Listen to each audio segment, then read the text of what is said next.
What is up, you guys? Teller checking in for the recap of UFC 297. An absolutely brutal card for me. And I don't say that in the sense that, we lost every play. We hit a nice underdog spot on this card. I say that in the sense that we lost some very, very closely contested matches. They were fights that I thought we should have got the nod in. I felt, in fact, that we should have had a clean sweep. And sometimes when you're teased and you're going to these split decisions, it's just the worst feeling. I'd rather just have my fighter get knocked out, to be quite honest. So we'll be talking about all the three plays that we targeted. And check this out. And also, we will be doing some matchmaking for the main card. Check this out. I really would ask you guys to hit the comment section below. I'm doing this video. We're starting with the main event, and we're working our way down to the first fight of the night. You guys let me know if this is a better setup for you guys. I don't know. I think it's just a little bit more exciting to kick the video off right away, talking about the main event. All right. So you guys let me know what you think there. And so with no further ado, we're jumping right into the main event of Dricus du Plessis and Sean Strickland, as Sean Strickland loses his belt in a fight that was so closely contested. I did feel that Sean Strickland deserved to get the nod. I was very much in agreement with what Dana White said. I thought that this fight was even going into the fifth round, and I thought Sean Strickland did enough. Now, it was a very closely contested match, like I said. Props to DDP for pushing the pace. But I'll say this much, and I don't want to get anybody upset because I know a lot of you guys probably had DDP winning this fight. But I'm sorry. I feel sometimes that the judges just don't know exactly what they're looking at, in the sense that DDP had so many swing and misses in this fight, man. He was pressing, but he was missing so many of his strikes, man. I think it's so underrated what Sean Strickland was doing there. He was really slipping out of those shots and just countering with that jab. That jab was beautiful. All that damage that he caused to DDP's face was from his fists, where on the other hand, that damage that you saw on Sean Strickland's face was from a headbutt. In fact, you can go pull the tape up and go to Sean Strickland's IG or Twitter. It was definitely from a headbutt. I don't want to hear anything else. I know there was some DDP fans saying that, oh, it was from a grazing hand before that. No. Run the tape back. You will see that headbutt land, and the blood instantly come off of Sean's eye, over his eyebrow there, where he had to get some nasty stitches and whatnot. And that definitely affected his performance. But I still will say I wasn't overly impressed with what I saw from Sean Strickland. A little disappointed there, but he should have retained his title. It's a shame, in my opinion. Very close fight.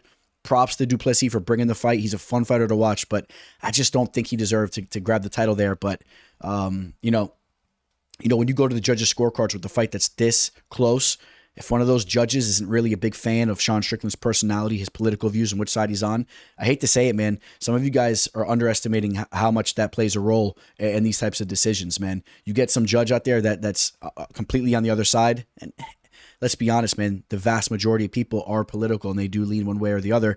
They're going to go the other way, all right? So, Sean Strickland outlanded Dricus 173 strikes to 137, while Sean Strickland's significant strikes, they were to the head too. Almost the vast majority of them were all head, landed to the head. I know a lot of them were the jab, but still, man, they were popping him nice and clean. Dricus did get 6 takedowns, but out of those 6 takedowns on 11 attempts, just a 54% takedown rate, only 2 minutes of control time, which is nothing, okay? Strickland was bouncing right back up, and I had Strickland winning rounds 1, 2, and 5. And you guys got to let me know what you thought there. And that was a little bit of a frustrating fight for me. You guys know I'm a Strickland fan, but I actually really like Dricus too, or Dricus. And initially I was on Dricus to win this fight, and I changed my mind at the beginning of fight week. So I don't know. I'm not going to sit here and say I should have stuck with that initial Dricus play, because I feel Strickland won the fight. So very close though. As far as the matchmaking goes, I'm a little bit torn on this. I would like to see the rematch, but I'm just not sure if the UFC is going to do that. Just based on the fact that Strickland has never even defended his belt up until this point, even though Dana agreed that with me that he should have won the fight. So maybe there's an opportunity there. But if Adesanya wants to come back and get that immediate title shot, I think the UFC would oblige him there and match him up with his fellow African brother and Dricus du Plessis. I think that fight will really stir things up, and I think that fight will actually be more exciting going into it than the Strickland fight, as Strickland kind of simmered everything down, squashing everything with Dricus fight week. I didn't like that. I think that Izzy and du Plessis will really have that bad blood rolling into the cage, and I think that would be a good fight. And early lean is on Dricus. I don't know if I could trust Izzy's chin right now. I think that it's weathered, and Dricus is going to be in his face nonstop. I could also see Izzy potentially countering him as well, but he's a sharpshooter. And we'll see how that fight plays out, though. All right, Raquel Pennington, we did pick Rocky to win this fight. No official action. A little mad I hesitated there. I definitely felt the value was next to Rocky's name here, coming in as a dog. Bueno Silva needs to prove herself way more. Pennington has fought the best of the best for years. And I just felt that she was going to be ready for this type of fight, a 5-round fight. I know it wasn't the most entertaining fight, but I do feel at the same time, people were being a little bit harsh on the performance from these fighters. I mean, there were some moments there, but I get it. I think it also has a little bit to do with the fighters themselves, man. They just don't really have that exciting type of stigma to them, so it even makes it seem more boring. Whereas if these fighters had like a nice personality and had something back in them, Juliana Pena goes out there, she's fun to watch. Even if she puts on a similar type of performance, it would be a more exciting fight. So these fighters, I just don't think people are much fans of them, and that's what it was there. But we did pick that fight right. So for Rocky's first title defense, I say match her up with Irene Aldana. She's in an extremely shallow division. I know Aldana is on a 1-fight win streak, but if you take a look at her losses, she's been only losing to some of the top fighters. She always brings it. The win that she just had was such a fun fight against Carl Rosa. That she brings the fight. She has good power on paper. I think that Aldana can actually bring something out of Pennington, and we can see that fight play out a little bit more excitingly, as Aldana likes to participate in a good old scrap. And who else are you going to match her up with? You also have Juliana Pena, but Juliana Pena is still injured, and she's saying she's eyeing the summer. I would like to see Rocky get back in there quicker. She's not young. I think that she should try to get a title defense and not wait around for Pena. Who knows if there's a setback for Pena, and then Rocky's waiting all the way to late summer, early fall to defend her title. I just think that Aldana should get in there, and they should scrap it out. Now, how crazy was this? I know this costed a lot of you guys money. I know it. I've seen it all over Instagram, and I know this hurt a lot of people. It was one of those types of fights where it was late in the card. People were going to be chasing, and they were looking for, just a nice little W, maybe an easier type of win they could parlay with something, and it bit everybody in the ass, because if you did that, you really didn't stay true to the betting line, because the value is more so next to Magny's name, or you just stay away from this fight because Malott wasn't proven enough to be as big of a favorite as he was against Magny. And we understand that Magny is he's very conditioned, and Malott hasn't really gone deep in his fight. So you had to stay away from that matchup there. I wanted nothing to do with that fight. I was just sitting back watching.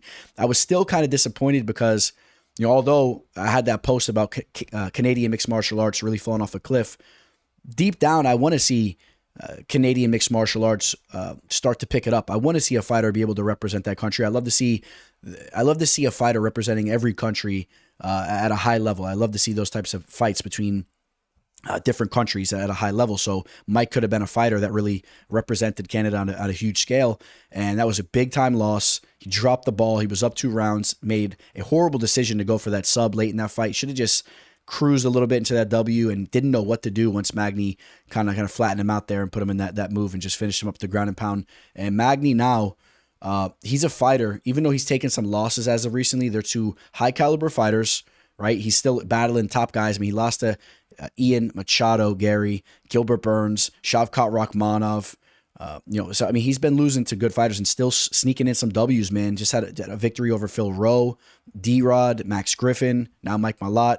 I would like to see him matched up with Nicholas Dalby. Nicholas Dalby's on quite a little bit of a win streak here. He's an OG in the game. Match these 2 OGs up. They both are conditioned very well, and I think that could play out to be a fun fight. And instead of just throwing Magny to another top prospect like a Michael Morales, feeding him to all these top prospects, I think that he deserves a fight where he can fight against somebody that has a little bit of a name already. So that's what I'm thinking. Magny is a true OG in the game, and Ian Machado Gary did him very dirty the way he talked about him in that last fight, and I'm hoping Ian Machado Gary gets his moving forward. We'll talk about that in the future. All right, Chris Curtis gets a split decision over Marc-Andre Barriault. I thought that Curtis did enough to get the job done. Close fight, wasn't the most exciting, and I would say we matched Curtis up with Andre Muniz. When you take a look at what's available right now, that's a fight that makes sense to me. You guys take a look at the division there. Not a lot of openings for Curtis, but Muniz is up towards the top, and you got a striker versus grappler type of matchup. That could be a fun matchup there. All right, then we had Movsar Evloev taking on Arnold Allen, and a fight that Dana White was not that impressed with. Kind of understand, man. Movsar was really pushing the grappling, but I was so close to putting an official play in him, especially when the line dipped back down. Very frustrated that with myself for not doing that. I've been backing Movsar for a long time. I was a little worried that he could have struggled with getting those takedowns, and Arnold Allen could have landed some big shots on him and took this fight potentially, at least based on where the line was when Movsar really was hammered. But when it came back down, I'm really mad at myself for not doing that, because I thought at the end of the day, this fight would play out as it did, with Movsar just being the more well-rounded fighter, changing levels, having high fighter IQ, and getting the W. All right, so that's what he did, taking 2 of 3 rounds. And then we had, all right, now we're going to be talking about some official action. We have 3 plays in a row. All 3 of my plays here, they were back to back to back. All right, so Brad Katona was the biggest play I had of the night. It was a 6-unit play, grabbed it at minus 190 odds, and I was not pleased with the decision. And I don't know, you guys let me know what you think. I mean, I know that Garrett was landing some good shots on the feet, but Brad Katona was pressing him the entire time, was getting some takedowns, and was just really dictating the pace of the fight. Brad Katona had almost an entire round of control time, okay? 4.5 minutes of control time, man. Okay, he wasn't just getting takedowns and not being able to do anything with it. He had some legitimate control time. He ended every round in a dominating way, pushing Armfield against the cage, and he wasn't just holding him there. He was throwing little rabid shots, and I thought that should have been enough there to take at least the majority of those rounds, specifically 2 of them. All right, so I was very disappointed. I saw a lot of you guys were as well, and the unanimous decision just completely caught me off guard. I thought, if anything, maybe a split wouldn't go my way, but I was very surprised to see how that fight was scored. So that hurt. That hurt bad, and maybe some of you guys will disagree with me. I understand they're scoring more damage, but Armfield wasn't landing any damage. He landed a couple of shots in the feet and did some stuff there, but Katona should have got the nod there, and I was very, very disappointed. Especially, remember, that was my last loss there, so that was my last play of the card, and that was tough. Now, before that, we did snipe on a dog play, grabbed Sean Woodson at plus 155, grabbed him as high as plus 175 before the fight took place. I was baffled to see where that line was at. I don't understand why people were disrespecting Sean Woodson like that. He is a stud. His takedown defense is looking better and better.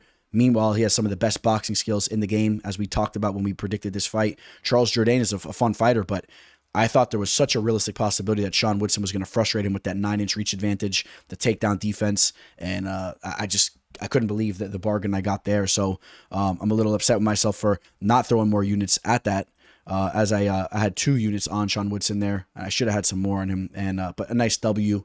And Sean Woodson, you keep an eye on him, and he's slick, all right?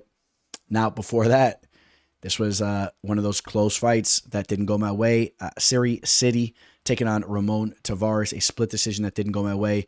I thought that City should have got the nod in this fight. I understand that he was hit with a couple of big shots throughout this fight that opened him up. He had a broken nose. He was bleeding all over the place. But, I mean, when you're looking at the fight, man, Siri was just pushing the pace on him.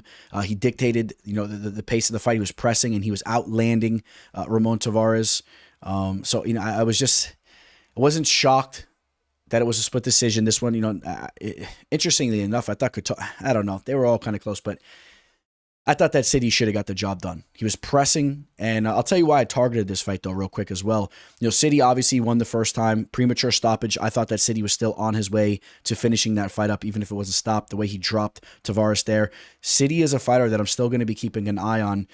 I've been diving into what he's all about, training up there in Canada, and this is a fighter that everyone's raving about. His cardio, his work ethic. This guy's doing 3-a-days every day. He's obsessed with the fight game, has a completely underrated BJJ game. Unfortunately, he couldn't get this fight down to the mat, but I thought if this fight did end up going later in this fight and went down to the mat, we would have saw City really have some success there as well. And then on the feet, City has a good defense, even though he was cracked with some big shots. He covers up nicely, and Tavares has some nasty offensive boxing, but at minus 170, taking City, a guy that already had a finish over Tavares, I was kind of banking on City really getting the job done there and making some noise in this division. That was a tough L for him there. Still think he should have got the nod, but a very close fight. How'd you guys score that one?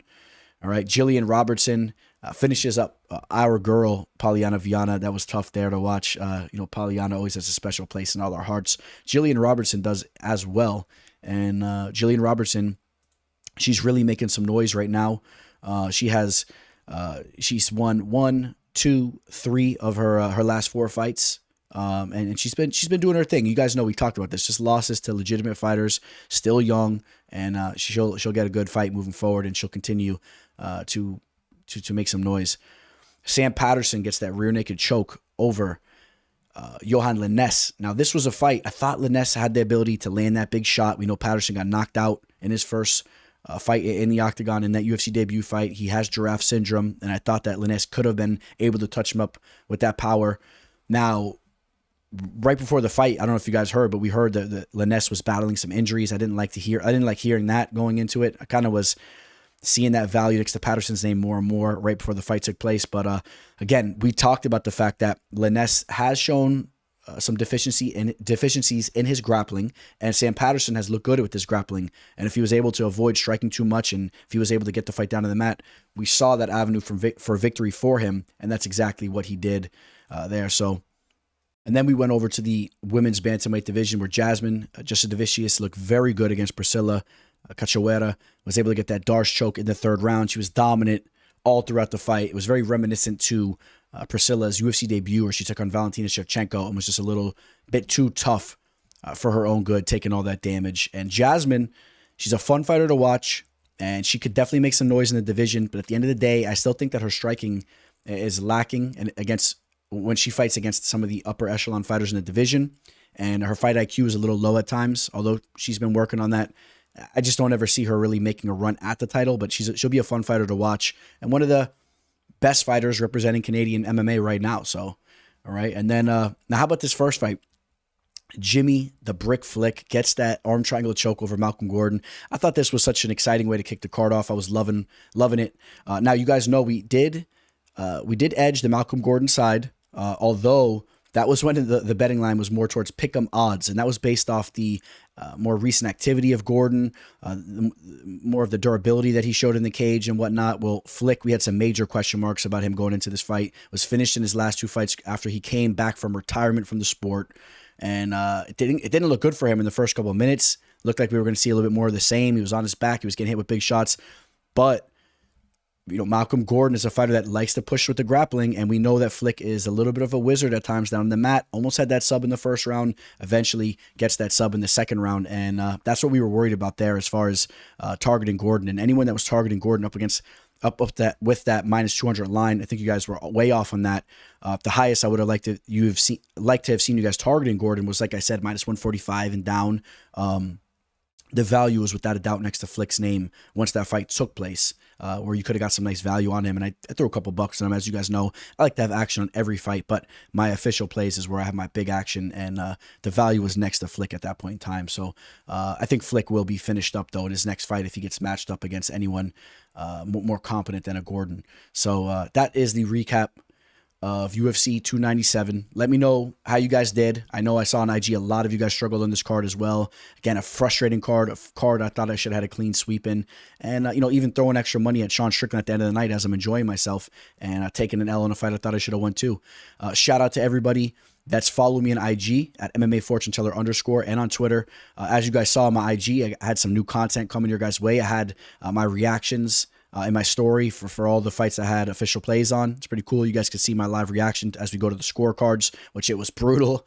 And or if we see a finish, you're going to see my reaction to the finish as well. So that was nothing. I'm just refining everything here. I got all this new equipment, and I haven't even been able to, I've been working on it, but a couple little things going on without boring you with the details, but I'm refining some stuff here. So even as you're looking at me now, this isn't as clear as you'll see me. You'll be able to see my mug even more clean moving forward. And as I have to get a new HDMI cord for this camera, there's a couple different things I'm working on, some settings, and I won't bore you with the details, but just stay tuned and you'll see what I'm talking about. I'm working on, catch me on IG. You're going to see some real cool stuff there, but I'll have the shorts here on the YouTube as well. So please like this video, subscribe for all that cool stuff I'm telling you about that will be coming your way. All right, guys, signing out. Teller. Welcome to the show. This is the MMA Fortune Teller. Yeah.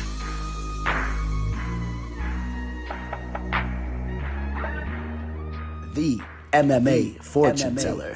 The teller.